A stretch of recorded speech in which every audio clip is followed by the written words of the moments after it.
So today I have a pleasure introducing co-light worker Josa Goodlife. She's a good life creation expert, creator. She's a founder of Sisterhood Retreat. She's also leading Play for Grown-ups. She reads Akashic records and she's a yoga teacher and energy healer. So welcome, Yosa. Thank you, So Tita. nice to have you. Thank you. So nice to be here. Thank you for your invitation. I feel Yes, very pleased to be here today.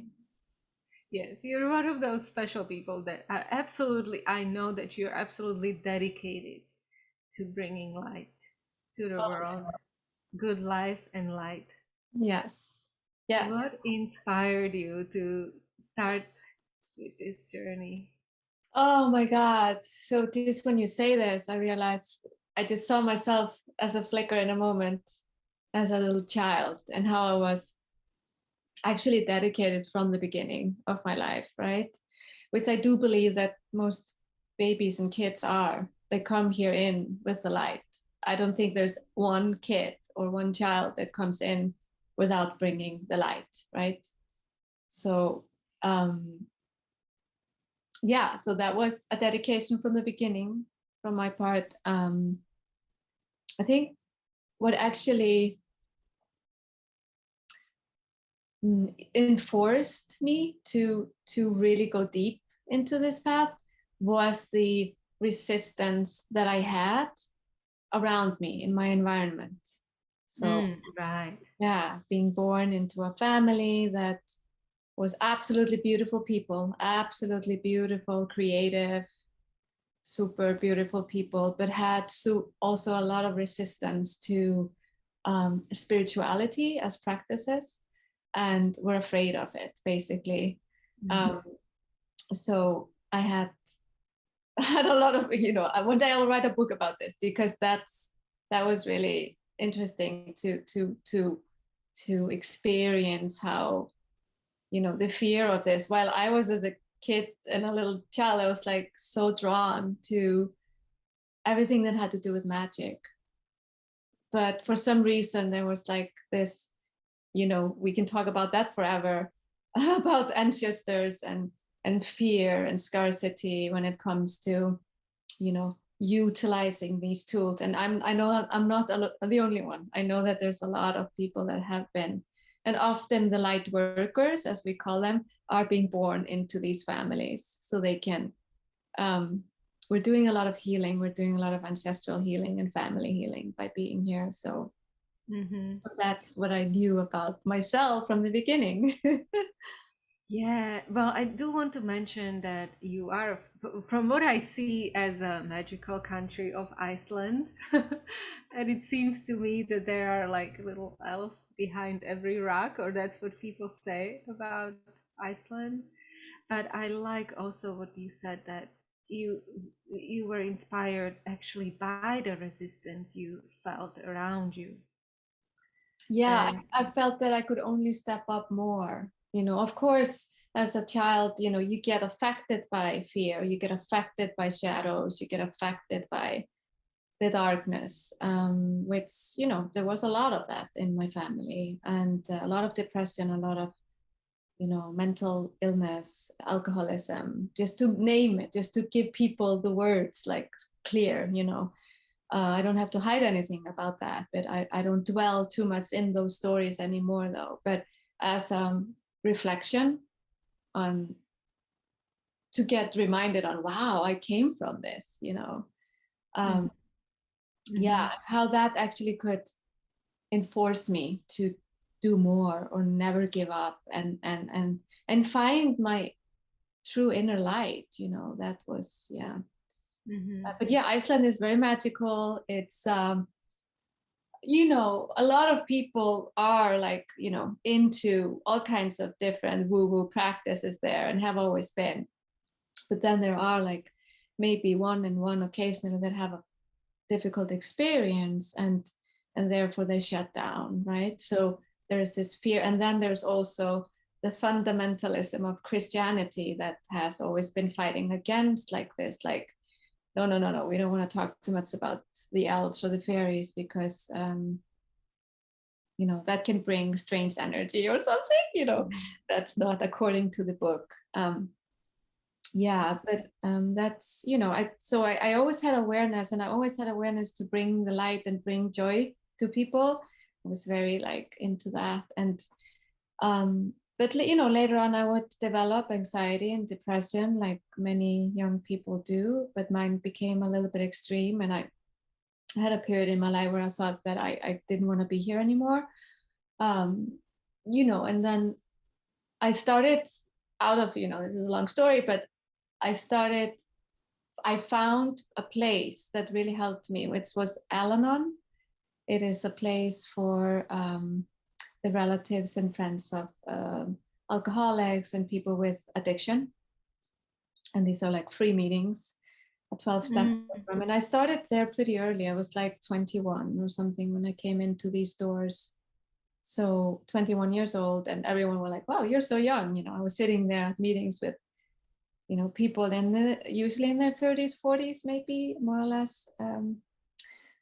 Not because that matters, but that really, really helped me to start my journey, my spiritual journey. Because that's all about, we acknowledge, that there is a power that is higher than ourselves, and we are very like, we are kind of like the one thing that we are powerless. We say we are powerless over alcohol. We're powerless over the person that is using these substances. We're powerless over our own lives even sometimes, but we reach out to find a higher power. So that was a beautiful beginning of my adulthood, and helped me immensely through many, many years. I think I went to Al-Anon for 12 years or something. Every week I would go. Yeah. Wow. So it's amazing how they are basically communities. Yeah. How they work. And Yeah. I wonder, like, do we really have to go so far as to become alcoholics or drug addicts or something to find uplifting communities, Yeah. Often we have to. I mean, as they say in Al-Anon and AA, people need to find their own personal bottom. You have to reach the bottom often in order to really want to go and do something about this, right? And that's different from person to person, what they have as a bottom in their lives. Until they reach out and find either like a program or a therapy or spiritual practice, whatever we need in order to realize, wow, there is so much I can handle. And then I have to surrender. I have to surrender into something higher. Mm-hmm. Yeah. Oh, beautiful. So you would say that your spiritual journey then restarted again Yeah. from Yeah. that one bottom. Yeah. Yeah, absolutely. And I can, I have a whole list of what has helped me and what has, been on my path. But right after I started Al-Anon, I started to realize something called meditation that would really help me to find a place within and to start to really get comfortable with being in my own heart, being in my own chest, basically, being with myself. Because I think my biggest fear was myself. I didn't know how to be with myself. It was, everything was either too painful or too much. Because that one thing that I have realized, and it's a big, big part of all my work today, is that I am, as many others are, as light workers are especially, empath. Being an empath, you can sense everything, like everything. You can sense your mom, your dad. You can sense, today I can sense right now what's going on, just with, Russia, Ukraine, all that stuff. I can sense it in my bones, So I have to utilize my practices to remind myself on who I am. I am not that. I am not that. But at that time, back in the days, I didn't know. I thought I was all of that. And that's why I did create depression and anxiety, because I thought I was that. But I was picking up on so much in my family and in my environment, and also the sadness over not to be able to just shake it off, because I didn't want to be like that, right? The resistance of being who I was, that actually, in the end of the book, has really been a gift. It's like, Yeah, yeah, yeah. I wonder if society also has to go through this kind of down in order to come up again. all the But time. yeah, I wanted to ask you about how did you said you discovered meditation. How did you came across then energy healing, Akashic records, and yoga? Yeah, it was kind of just like, the path that goes into branches. I'm seeing it that way. Like, there's the main path, which is the spiritual work, the light, and then there's all these different branches, and you get to choose. But it shows up on your way, right? So I remember being, um, I knew that I knew that there was something greater and bigger that wanted to come through me. I learned Reiki in India. And that was before I learned yoga. I was doing yoga, but I hadn't really learned it. I hadn't taken a teacher training. But I started with the Reiki, and that would become a phenomenal gift for me, because um, I then, and that's another branch, another story, but I did face a disease later on, or like in that, actually, right after I had learned Reiki, I Mm. was diagnosed with cancer, and I could really utilize Mm-hmm. Reiki to work with the cancer. And I do believe that that helped me to minimize the effect of cancer on my body and on my mind, and everything went much more quicker than it could have been in that case. That's where I started just to awaken. I started to awaken to my own really inner power, and how powerful and how much of a creator I am, how much I am creating my life, how much, and that is definitely not always conscious. It can be very subconscious, and it usually is, and unconscious. But we are the creators of our lives, even though we don't want to. That's just a part of our gifts. Yeah.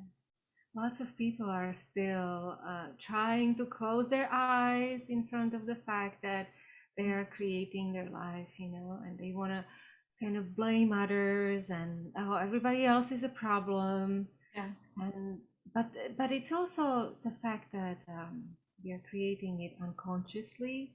We are even not aware of the Absolutely. words we use, of the everyday actions we take that Yeah, create the life we have. Yeah. yeah. That is so true. And you know, but we don't really, it feels like, probably know how it is if you're trying to talk with people about this stuff that are not ready. They're just not ready. Yeah.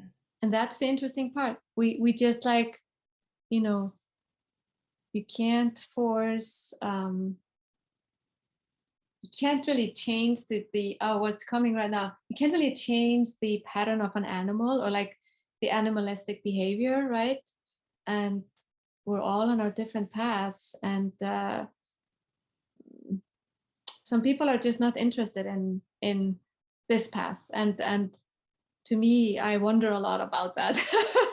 That's been my biggest, greatest wondering in my whole life. I'm like, how can this not be interesting to people? Yes, I know. I know. How I can they know. not reflect on lives past? I actually think it is interesting for everyone.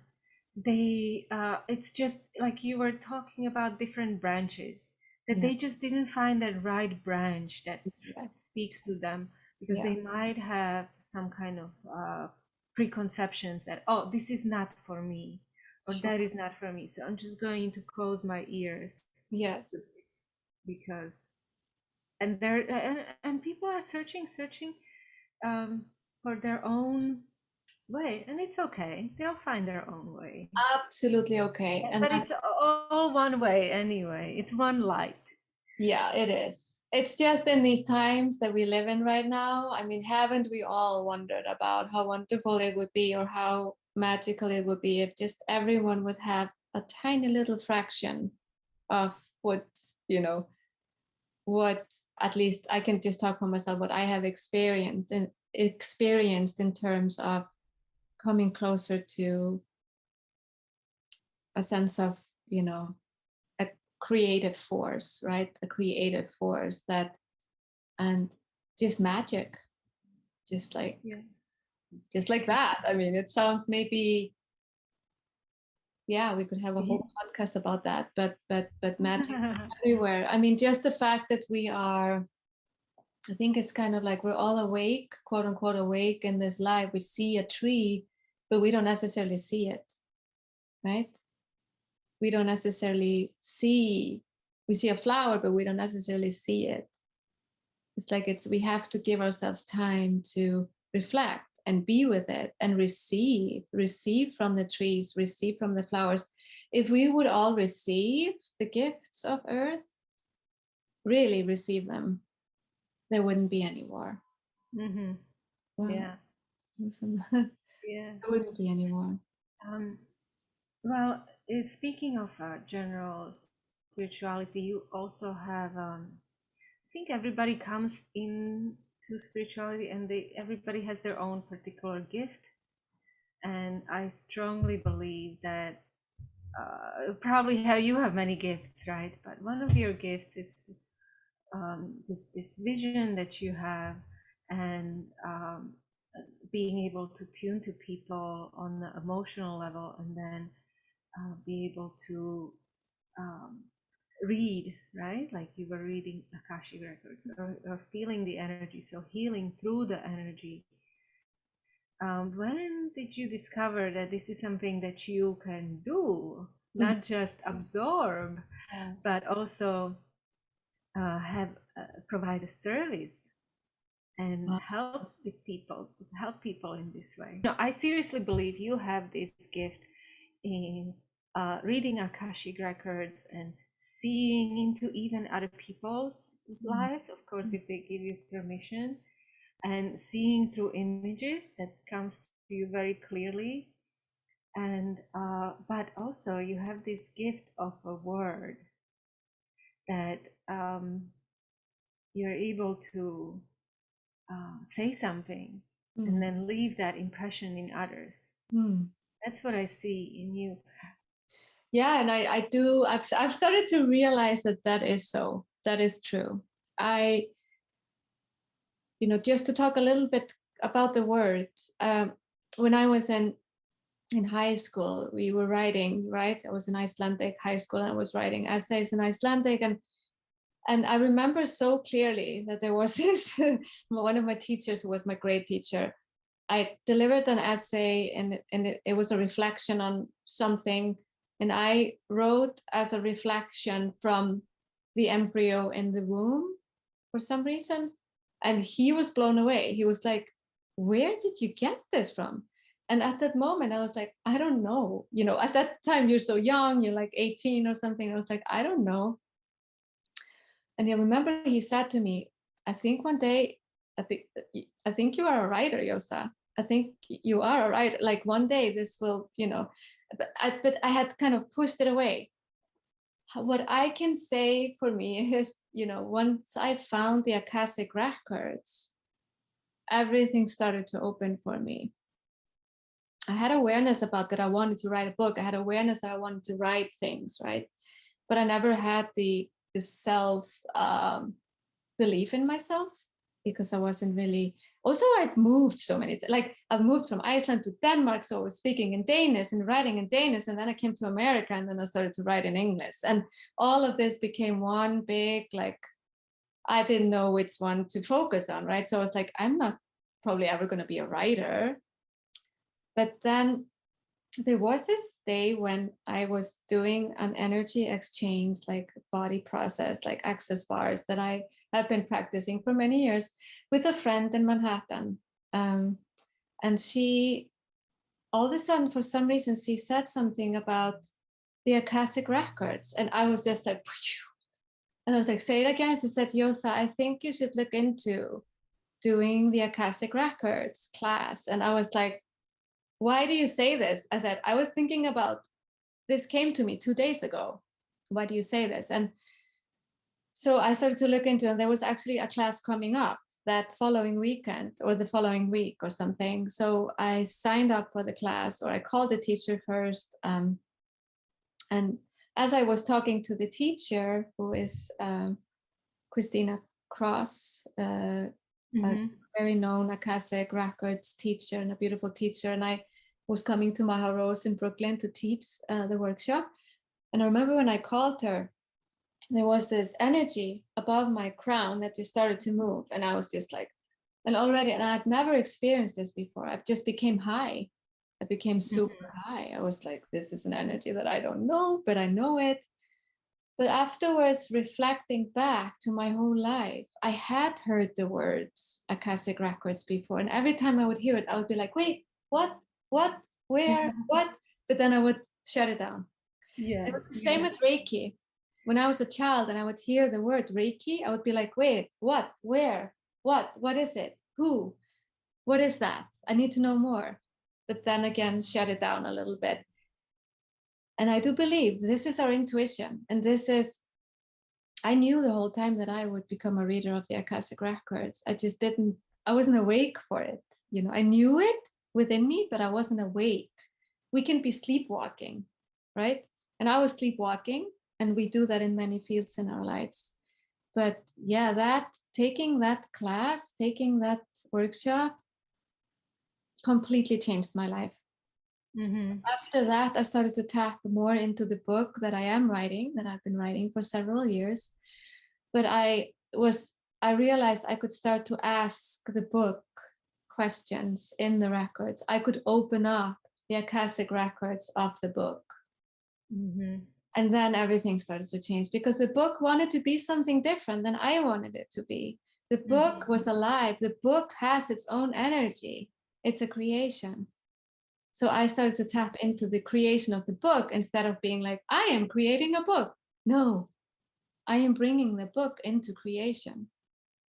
That became a different energy. So everything in my life since has changed. And now, when I've been doing this for like 4 years or something, Akashic records, and I think the thing that I knew as a child, as a kid, is that, oh, I know I'm gonna get really humble, because the beauty that we have, the beauty that we contain as beings is phenomenal. And we will never really truly know what it is in this life unless we really, really, start to ask questions and really open up for it. We have to, I think, like, having cancer, opens you up for these things, because I do believe that this comes to us at the end of our days. When we're dying, we're going to get this gift. We're going to really get like this. Oh man, this is the beauty. This is the beauty of me. Oh, okay. So you're saying that at the end of your life, you finally understand what is your beauty, I think so. who you are, what is your essence? Yeah. Yeah. But if you want to live it while you are alive, you can as well. Oh, so you're saying because going through cancer, you were so close to realization of that you were like, this is who I am. Yeah, I believe meditation on death in general is very powerful, and it pushes you to finally start taking action on things you wanted always.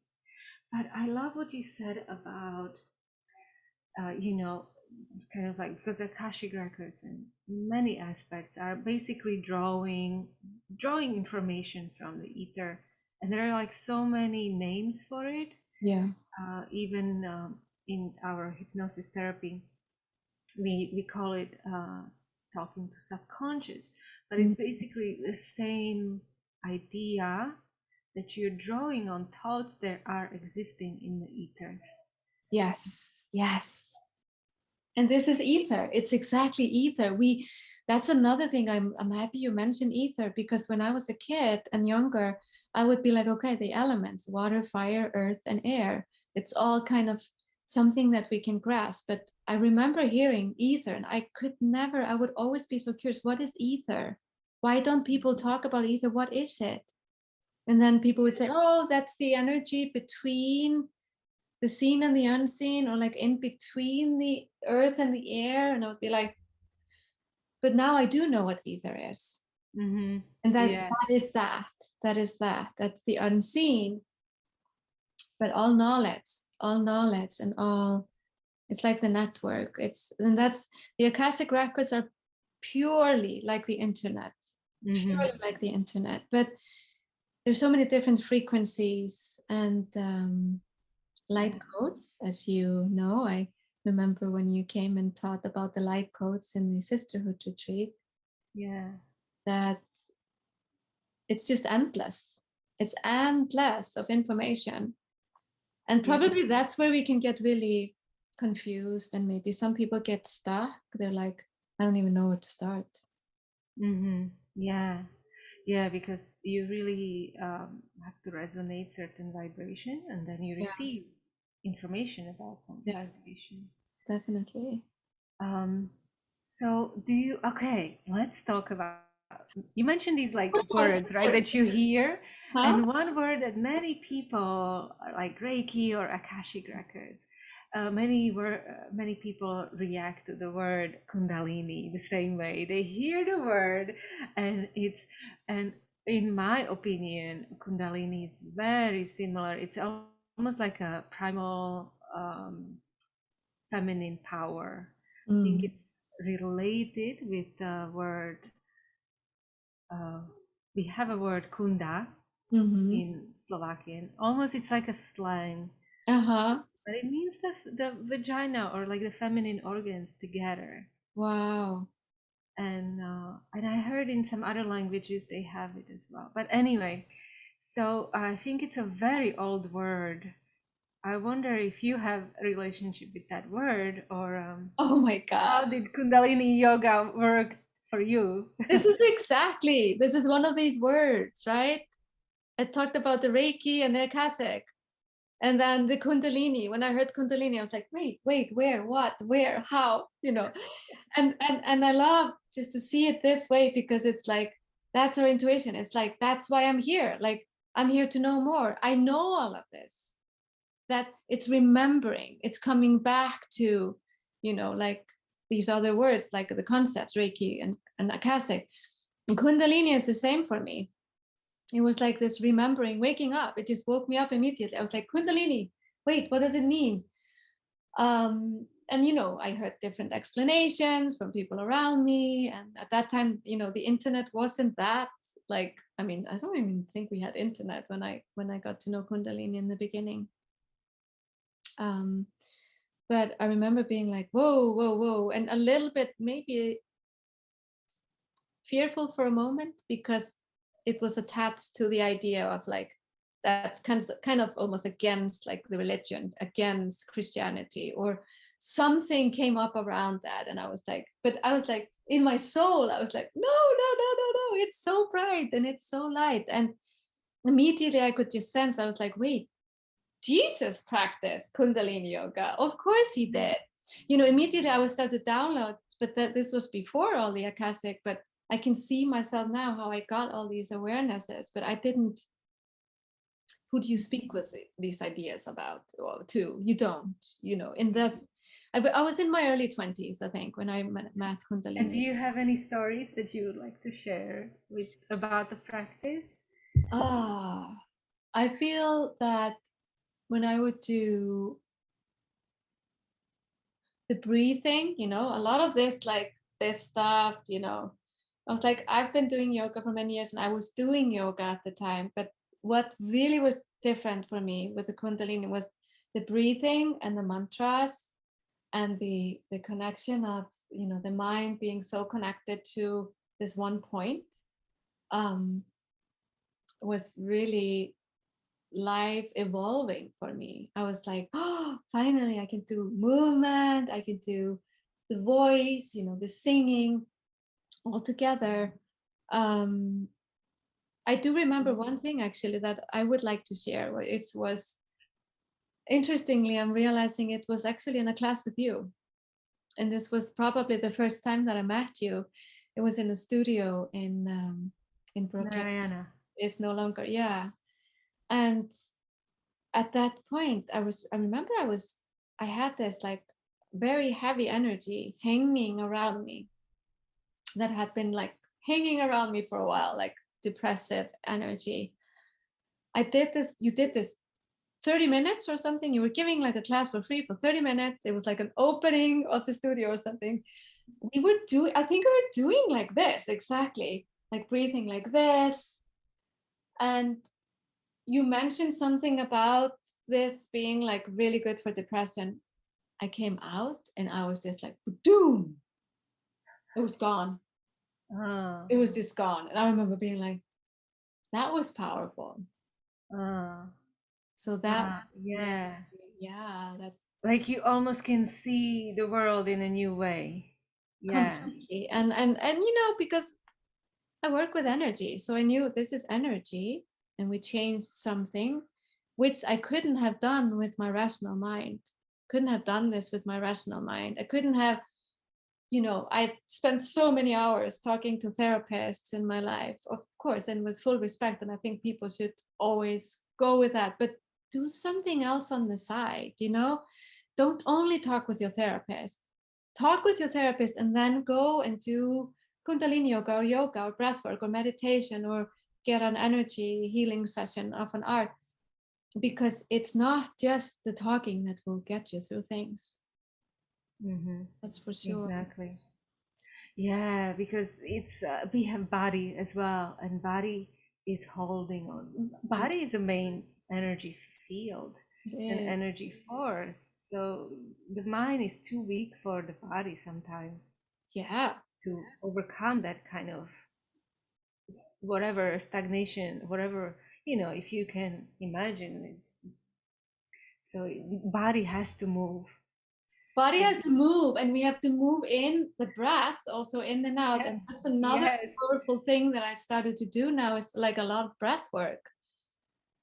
yeah, That stuff is, you know, and Kundalini has a lot of breath work. yeah. And we have like all kinds of, like, you open yourself like this and then the breath goes everywhere. It's a very different uh, thing when you breathe like this, right? Like, Yeah, totally. and when Totally. you, and then when you are at the end of your strength and you still keep on going, Yes. you enter like a new level of A um, new level of consciousness. And that's what I see. It's like you can't think yourself to this. You can't, you know, back in the days when I had so much anxiety and I thought I will never, like, in a way, my deepest desire was to be some kind of a teacher. But I was like, I would never want to be a teacher because then I'm too much in the spotlight. I can't deal with it. If I would have seen myself and the work that I'm doing today and what I'm doing, you know, traveling to different cities now, doing sound baths for many, many people, that would have been, you know, it's like you can't think yourself. This is because my doggy, um, he's behind the screen. Yeah, you can't think yourself to what's going to happen. So don't ever yeah, try. You can fantasize, and maybe the biggest block that you have, which is like, oh, I can't do this, and it pokes you, it's because you really want to do it. yeah, Usually, yeah, like, you're like, oh no, I will never do this. Okay, fine, you don't have to do it, but you're putting a lot of energy into resisting it, and, mhm, you know, fear. yeah, But it's usually because there's something in us that knows that we want to or we will. yeah. So with that in mind, it's kind of interesting. I wanted to ask you, you have this knowledge of workings of the mind, of the workings of the energy, of the Akashic records, of the body. How do you actually then end up making decisions and choices in life? I know this is like a hard question, It's a but very hard question. Yeah. But I do like for have, example, just the move. You guys yeah, move from yes, New York that's to. true. From coast to coast. And, I've moved many times in my life, big moves. So, and I have asked myself, how did I choose this? How did I know this? How did I? And first of all, what comes to me is, of course, there's a desire. There's a desire in us. Some people don't have the desire to move to California. And then they don't do that. Yeah. When I was a little kid, this is just a little fun story. When I was a little kid, I remember when I realized that oranges, because we don't have orange trees in Iceland, that oranges that I would get for Christmas, because my grandmother would give us oranges for Christmas and put sugar cube in it, Mm, because then we would yeah. suck the orange. And I was always like, this is so fascinating. Wow, where does it come from? And then I realized they grow on trees. Where are the trees? Out south, down south, like Spain or, you know, um, Florida. And then I heard California. And when I heard the word California, I was like, I want to go there. I want to go there. I want to go there. I want to live there. I want to be there. Interesting, right? Yeah. I want to have an orange tree in California. I want to grow my own oranges. I do that now. I got an orange tree for my birthday here, my first orange. Nice. Congratulations. Remembering that that's a sign, right? And it's in your unconscious mind or subconscious mind, and then it becomes like a blink. You have these like awarenesses. These are all the signs to kind of bring us places. I do believe so. Um, and then later on in my life, I meet a man who's from California, and I'm like, interesting. And we Hmm. meet in Denmark, and I think we're gonna live in Denmark. But then we moved to New York, and I'm like, interesting. And then I realized maybe we want to live in California. Yeah, and now we do. So I want to say that my greatest tool for making choices and deciding between is using light and heavy. Yeah. If something is light, like brightens me up and lightens me up, usually it means that I have to do it. I have to try it. I have to look into it. If it's heavy or dense or like not interesting at all, I don't do it. Mm-hmm. So, I remember in New York, a little bit, I had this like, okay, we have to make a decision, Iceland or California.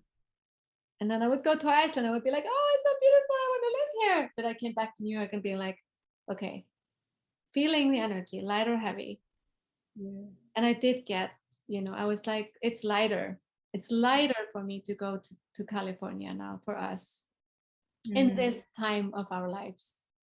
Who knows, maybe later Iceland, I don't know. But going with this, because there is something here that I need to discover. There's something here that my body wants to experience, and Mm-hmm. and that's also another thing. Our bodies want to experience, and I do believe that the earth calls us in different places, our bodies, because we have work to do in these different areas. I love how you explained it, going from this like childhood dream and then slowly, slowly making it reality. We do make our dreams reality. We always have that option. It's really So so beautiful. so much. Yeah. Yeah. Um, and I wanted to also ask you about, it's hard to be, it's hard to live in the world. I don't know if it's just because of ourselves or because of other people or because of culture, structure, or anything. But if there was something that you would like to change, okay. Hi, Daddy. Yeah. that you would like to change, about the world we live in, what would it be and how would you go about it? Yes, it starts from the beginning. It starts from the beginning. When we come in as children, I mean, I can't control what every individual parents do. And this is all, I do believe also that we do choose our parents. That's something I do believe, and I've seen it in the records, that we do choose our families. It's like the family doesn't, my parents didn't necessarily choose me, I chose them. That's what I do believe. And it empowers me to really know that there's a purpose with all of this. I'm not a victim of my circumstances. But that's another conversation. I do believe, though, that as societies, we can choose to change and really work on from the beginning of children's like development, like the school systems, how we put them together as like teachers. And but then again, we're all different people. So I'm not saying that, Daddy, stop it. I'm not saying that I'm not saying that everyone should want to learn Reiki or everyone should do these practices that I do, not at all. However, it would be my wish if all children would be empowered, empowered to see the beauty of who they are, Mm. empowered to really truly tap into their gifts. And instead of saying all kids needs to do this, they all need to be like this. No, oh, this little kiddo has this gift, you know, let's give him more pencils to play with. This one likes to build a lot of, let's give him more like Legos to play with. Um, but one thing that is very universal for all of us, and that is my wish, is if we could all go a little bit back to, I do believe we all have back in our ancestral DNA practices that have to do with earth, that have to do with being here as um, a native, like, and Native Americans, how they would, do everything based on their relationship to the earth, to the mother earth. That's my wish, is that in every school, in every society, there would be some kind of a, how do we treat the planet? How do we receive the gifts of planet earth? And why am I put here? Why am I here? What can I give back? And how can I help the earth to flourish? And when we do that, when we learn to honor the earth, we do learn to honor each other, because we are one with earth. We are not separate from earth. Our bones, our skin, our everything, our blood is a part of earth. And so are the animals and the trees. And Mm. so this is kind of where I'm like, if we could all like, doesn't matter where you are in the world, like the schools or whatever societies, just somehow look around you. How can we start to, instead of having these institutions of like locked classrooms with like harsh facades and a bell that rings and you have to sit still, and everything is concrete and you don't get to touch your hands on the ground into the soil, that stuff. I'm like, if I could change the world, I would start there. Wow, so you are passionate about children. That's nice. Yeah, Yeah. yeah, Yeah, because yeah, and I also do believe that um yeah, as you said, it's not doesn't start with these institutions or changing the institutions. I believe it starts with us. It's like creating maybe little circle of little explorers, yeah, that go out into the world, or yeah, creating little groups, yeah, and then it becomes, and then these big institutions I see in New York, they're trying to adopt so hard wellness and healing and this kind of practices because they've seen the kids go there and they've seen the effects. but also Yeah. I want to add a little bit playfulness. Like the thing is that because the kids have the playfulness and we stop playing, it's normal that teenagers kind of, they automatically they lose interest, right? But as adults, we could guide young people back to being interested in playing more, right? And not losing this, because that's, well, and teenagers actually, they still play, they just play in a different way. I mean, as adults, adults, you do adult play, Yes, grown-ups play. yes. So yeah, tell us a little bit about where can people find you, what they can learn from you, and Yeah. I am online, goodlifecreation.com. I am on Instagram as well as that. I post a lot of stuff just from my own life. And I do Akashic Records readings and healings online, which is can be really phenomenal for people to have it is. awareness. How do the Akashic Records? I've done it, and it's amazing. Yeah. So that, and I do also like to assist people in learning to open up the records. So I do these little workshops and have plans on doing like bigger, like longer, like a little bit longer. What do you say? Like, yeah, many weeks of play in that. Then I do travel around with sound baths at the moment. That's something that just came into me also, which was like, oh, okay, I wanted to do that, but basically just the it was just like a opening that I was like, okay, that interesting story. I will tell you later about that. But I travel cities, different cities now, and do these sound baths, and then I do teach yoga in California here. I do play for grown-ups occasionally and fairy play classes. I like to play with the fairies as well. So all kinds of different little creations here and there. And yeah, and then people can also, if you are in the area or if I'm in your area, you can always reach out to me to get a private session in person, which can also be very powerful with Mm, hands-on and intuition. wonderful, wonderful. I hope I'm not forgetting anything. I do so many different things, but Yes, you do access bars. yes, yes, We didn't talk about that. We mentioned it briefly, but yes. yeah. Yeah, thanks so much. My Uh, pleasure. Thank it was a pleasure talking to you, and we will talk again, I'm sure, some you. We other will. time. Yes, definitely.